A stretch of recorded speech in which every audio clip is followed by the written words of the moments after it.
picking up from Suzuka, did you have a puncture, or was it you had to come in early anyway, and that compromised your race? Was that right? Was that the way it happened?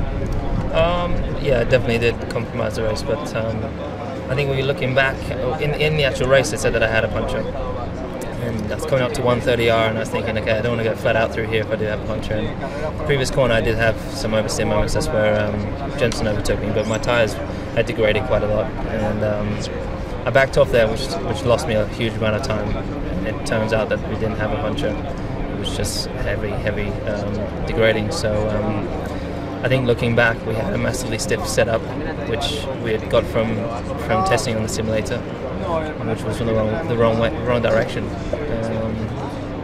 But we showed some good pace at some stages of the race, and Jenson was able to win, which is fantastic for the team. So coming from there, I think we come here knowing that we'll be competitive, and there's another chance for me to get back up there today. Because is it just the tyres? Because a lot of people are looking for a reason why. It's been a while since you've been on the podium now. Probably, I think it's the longest.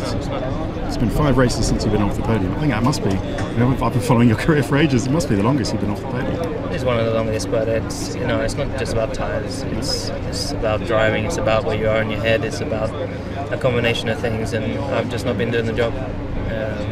Of course, degradation is a big thing in the race, and if you haven't got your car set up, if you've got it set up for qualifying and less for the race, then you can struggle more. But I wouldn't say that's necessarily been the problem.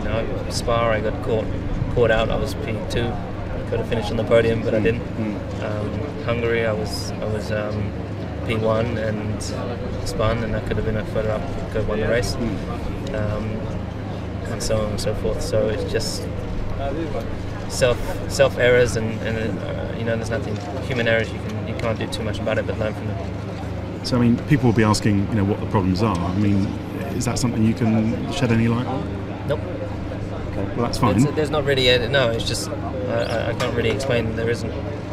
I'm still trying to figure that out. So it's not like you're not wearing the right colour socks of the day or something. No, I'm definitely wearing everything I need to wear.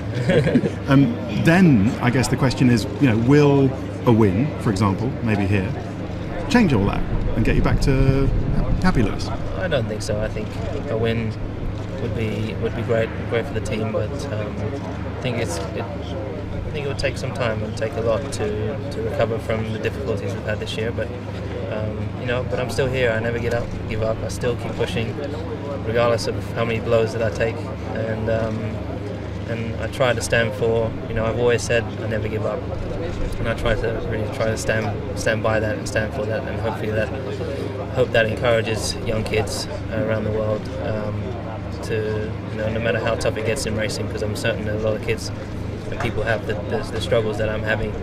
You just keep going, and at some stage you will be successful.